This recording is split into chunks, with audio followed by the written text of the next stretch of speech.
자, 그러면 일단은 이런 질문 한번 드려볼게요. 처음에 국회의원이 되려면 어떻게 해야 될까요? 대한민국에서 국회의원이 되는 방법은 뭐가 있습니까? 크게 두 가지가 있죠. 뭐가 있어요? 지역구로 나가는 방법이 있고 전국구로 나가는 방법이 있죠. 국회의원이 되려면 두 가지밖에 없어요. 그렇죠. 둘 중에 하나는 해야죠.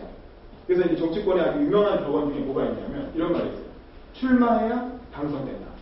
라는 말이 있어요. 출마해야 당선된다. 이거 재밌는 얘기인데 지난 총선 때 김근식 교수라고 알아요? 경남대 정외과 김근식 교수로 북한 전문가로 TV 많이 나오시는 분인데 그분이 옛날에 이제 민주당 후보로 정동영 씨가 탈당을 해갖고 무소속으로 출마를 하니까 민주당에서 그 사람을 전주 지역에 대학로로 한번 출마시킨 적이 있었어요. 그래서 이제 지역구로 한번 출마했다가 물론 정동영 교수 되게 센 후보였기 때문에 무소속이었지만 졌죠.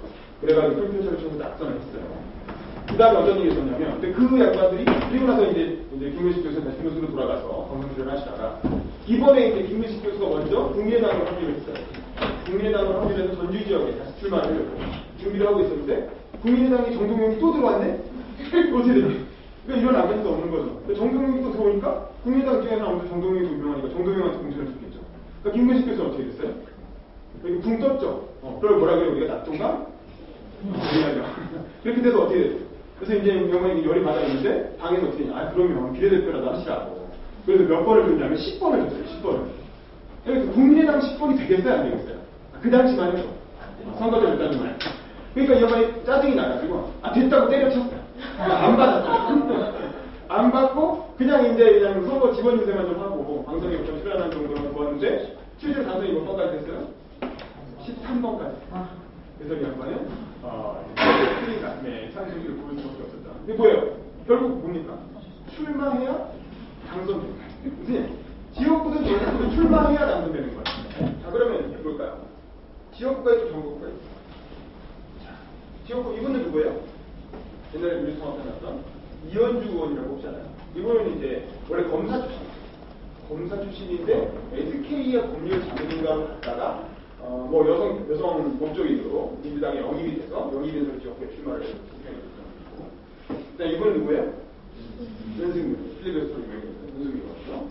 이분은 이제 노동전문가, 원래 노동전문가죠, 유명한 노동 분야 전문가로 비례대표로 영입이 돼서 국회의원이 되셨습니다. 그래서 지역구에 출마하거나 비례대표로 영입되거나 둘 중에 하나입니다. 국회의원이 되는 거거든요. 여러분들 내가 비례대표 지역에 출마해야 되나, 국회의원으로 영입돼야 되나 이런 고민을 좀 할 필요가 있겠죠. 근데 지역구로 출마하면 좀 힘들죠. 이렇게 이 사람 보면 어때요? 별로 이렇게 표정이 좋지 않죠. 근데 그래도 이 사람은 어때요? 후보는 굉장히 생생히 웃으면서 처음 보는 남자 화장 끼고 사진을 찍어주고 이분이 사실 평생 법조인으로 고고하게 여자 검사로 이렇게 영감님 소리 들으면서 살다가 이 선거에 나간다는 건 뭐냐면 모든 사람들이 다 의리되는 거예요. 그래서 이 지역구 선거에 한번 출마해본 경험이 굉장히 중요해요. 우리 지금 더민주의 김종인 대표라는 분이 있죠. 그분은 국회의원 5번을 했지만 어때요? 항상 갑이죠, 이 사람. 왜냐면 비례대표만 항상 5번을 했기 때문에 한 번도 지역구 선거를 나가서 남들한테 저를 찍어달라고 고개를 숙여본 적이 없어요. 그러니까 항상 태도가 뻣뻣하죠. 근데 한 번이라도 지역구 선거를 나온 사람은 그럴 수가 없어요. 어떻게든 잘 보여서 그 사람의 마음을 움직여서 나를 찍게 만들어야지. 그 태도가 다를 수밖에 없다. 전국구는 그런 경험을 아니기 때문에 좀 뻣뻣한 경험이 있죠. 자, 그러면 우리나라 국회의 모습을 한번 봅시다. 자, 우리나라 국회는 어떻게 만들어져 있습니까? 지역구가 있고 전국구가 있죠. 자, 지역구부터 볼게요. 이게 대략 구체적으로 249석 이런 얘기 할 필요 없고 조금 늘어났죠. 근데 한 250석 정도. 전체 한 300석 중에 한 250석 정도가 지역구가 있어요. 지역구 출마자들이 나오고 1등만 당선되는 제도죠. 1등만. 2등까지 당선되는 거 없어요. 국회의원의 경우에. 물론 시의원 구의원으로 가면 2인 선거구, 3인 선거구가 있죠. 그러니까 시의원 구의원은 약간 중대 선거구를 받아들여요. 하지만 우리나라 지역구는 소선거구제로 운영하고 1등만 당선되고 당연히 지역의 이익을 대표한다는 거죠. 그래서 항상 많이 나오는 선거구가 뭐예요? 우리 지역의 일꾼, 어디에 아들, 어디에 딸, 이런 얘기 많이 들어보죠. 지역 이익을 대표하는 게 기본적으로 지역구의 국회의원 역할이다. 거대 정당의 유일한 구조를 가지고 있죠. 아무래도 1등만 당선되는 분이니까 정의당 후보 나오셨지만 항상 옆으로 1등이 돼야 돼요. 그 지역에서. 근데 1등이 되기가 얼마나 어렵습니까? 소수정당. 지금 정의당에서 지역구에서 당선된 분 2분 있죠. 누구예요? 전 국민이 다 아는 스타 정치인들이죠. 그 정도가 되지 않으나 소수정당이 지역구에서 1등으로 당선되기는 다자구도에서 굉장히 어렵죠. 다자구도가 되면 당연히 어느 당과 어느 당에게 유리하겠어요? 제1당과 2당에게 유리하죠. 그래서 거대 정당에게 유리한 제도고 여기는 남녀 할당이 없습니다. 원칙적으로 그렇죠. 뭐 여자 지역구 이런 거 있나요? 여성만 나가는 지역구 그런 지역구를 만들자는 논의가 있긴 했어요. 정치개혁 차원에서. 근데 다 안 됐죠. 대신 이제 여성 후보에게 가산점을 조금 주는 그런 규정을 당내에서 운영하고 있긴 한데 그것도 뭐 그렇게 결정적인 건 아니고요. 자, 전국구로 하는 건가요? 우리나라 대략 50석, 이거 더 줄었죠? 40석인가 48석으로 좀 줄었어요. 정당이 추천하는 명부가 있어요. 정당이 명부를 추천합니다. 그래서 이 명부에 몇 번의 누굴 넣을 것인가를 놓고 지난번에 정의중에서 난리가 났었죠. 당대표였던 김종인 씨가 어떻게 했어요? 자기는 자기가 이번에 넣었죠. 그래서 뭐 셀프 공천이라고 해서 굉장히 논란이 됐지만 사실 옛날에 이런 일은 비밀이 됐던 일이에요. 사실 김대중이나 김영삼이나 김정일 같은 그런 상임 보수들은 항상 자기가 비례대표 유관에 들어갔었어요. 김대중이 한번 14번 획득 가갔다가 자기 떨어진 적이 있었죠. 원래는 이제 이런 거물급 정치인들은 전국적으로 선거 전략을 짜야 되고 전국의 지원 여사를 다녀야 되기 때문에 특정 지역구에 얽혀 있으면서 선거 동행하기 힘들어요. 그러니까 원래는 이런 분들을 지역구 비례대표로 배려를 해드리는 게 우리나라의 오랜 정치 관행인데 근데 이제 지금은 사실 그런 게 많이 없어졌어요. 지금은 뭐 거물이라고 해서 비례대표로 뭐 이런 거 잡았어요. 거물이면 당연히 더 지역구에서 살아와야지 뭐 이런 식이에요. 그러니까 거의 뭐 서바이벌 게임이에요. 한국 정치는. 뭐 오래 했다고 봐주고 뭐 이런 거 없어요. 뭐 원로라고 봐주고 뭐 쉬운 지역구 이런 거 없어요. 그래서 사실은 정치가 더 각박해지는 측면도 있는 것 같아요. 이 독일 같은 경우는 뭐가 있냐면 독일 같은 경우 우리가 아는 헬무트 콜 총리나 뭐 이런 거물 정치인들 있잖아요. 콜 총리는 거의 총리만 16년을 했는데 한 번도 낙선을 한 적이 없어요. 근데 사실은 보면 이 사람 어떻게 했냐면 지역구에는 사실 한 4번 낙선했어요. 콜 총리는 이 회유제라고 해서 이 이중 등록을 할 수가 있어요. 지역구 후보로 나갈 수가 있고 전국구에도 이름을 올릴 수가 있어요. 그러니까 그런 거물 정치인들은 일부러 어디 나오면 되게 험지로 나가요. 도저히 당선될 수 없는 험지로 일부러 나가. 그래서 그 이름을 가지고 조금 표를 얻어. 그래서 전국표를 좀 끌어들이고 당선은 비례대표로 당선돼요.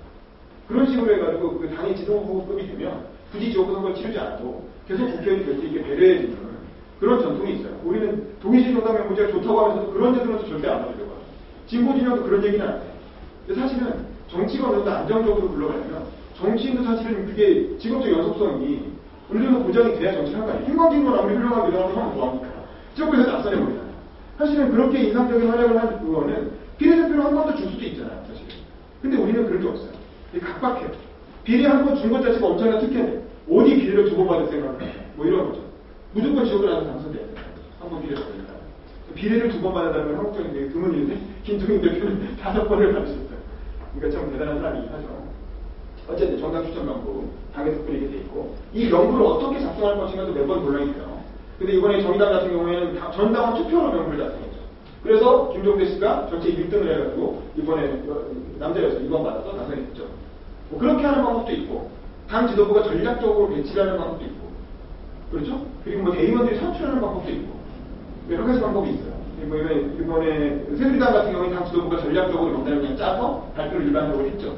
뭐 누가 뭐라고 할 수도 없죠. 그런 거에서. 더민주 같은 경우는 그 두 가지를 좀 혼합을 했죠. 그래서 지도부가 몇 개를 전략 번호를 몇 개를 가져가고 상대표 목소리를 몇 개를 가져가고 나머지 비는 거는 대의원들이 중앙위원이라고 하는 사람들이 모여서 투표를 결정하죠. 뭐 그 과정에서 옥신각신 하면서 뭐 김종기 2번 갔다가 13번 갔다가 다시 2번으로 갔다가 13번 갔으면 낙선에 되겠죠. 이번에 13번 가야 됐으니까. 뭐 그런 일들이 있었어요. 어쨌든 그러고 나서 득표율 만큼 바꿉니다. 이 득표율도 처음에는 지역구에 당선된 의원 숫자만큼 배정을 하다가 나중에 1인 2표제를 가지고 정당 대표를 따게 됩니다. 그리고 아무래도 전국구다 보니까 전국적인 이슈로 되는 거죠. 그래서 이번에 좀 인상적으로 전국적인 이슈를 대표했던 사람들이 당선된 사람 누가 있습니까? 아까 말한 김종대 씨는 야권에서 아주 독보적인 부자 전문가죠. 그분 같은 경우에는 특정 지역 연고가 없잖아요. 그런데도 불구하고 야권에서 사실은 우리나라의 기존의 그 국방 전문가라는 사람들은 거의 다 군인이죠. 근데 이 양반은 연세대 경제학과를 나온 사람이에요. 사관학교를 나온 사람도 아니고 또 현역 뭐 장교로 해가지고 뭐 한 것도 아니고 현 사관 출신이에요. 장교 출신인가? 그래 갔잖아요. 장교죠.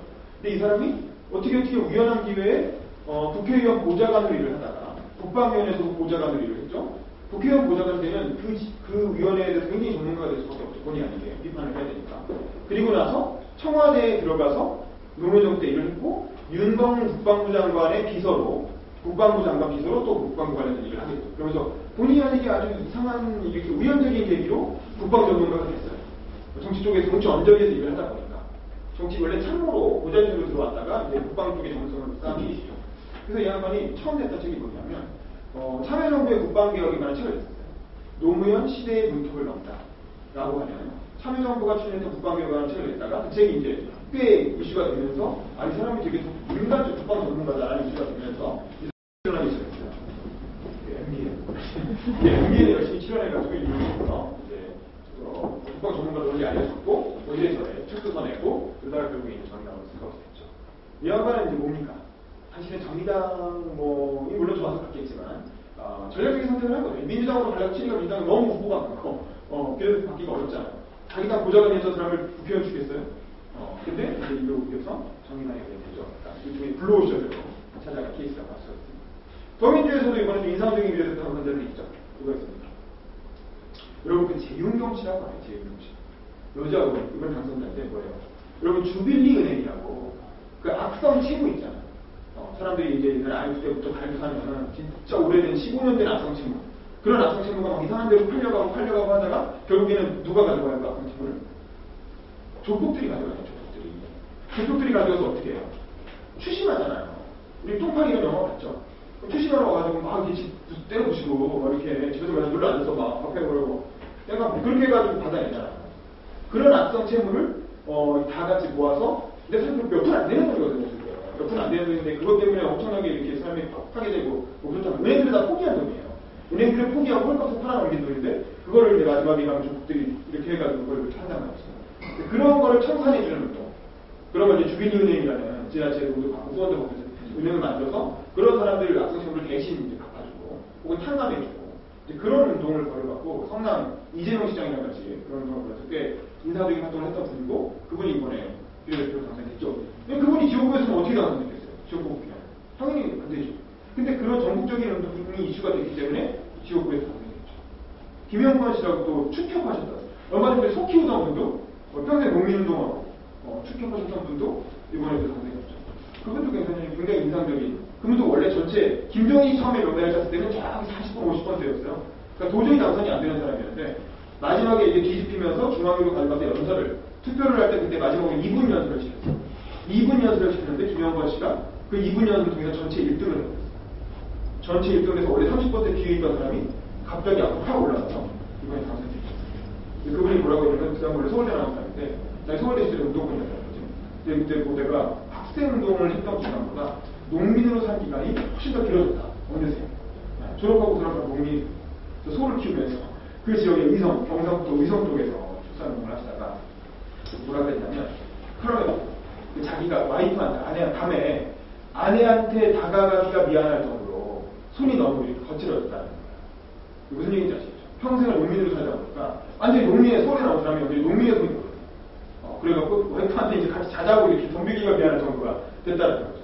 그러면서 농민으로 열심히 살아왔다. 이런 얘기를 연설을 해가지고 2분간의 짧은 연설이었는데 굉장히 중앙연설을 감동을 줘서 전체 1등을 해가지고 당선과 바뀔 때가 쭉 올라갔어요.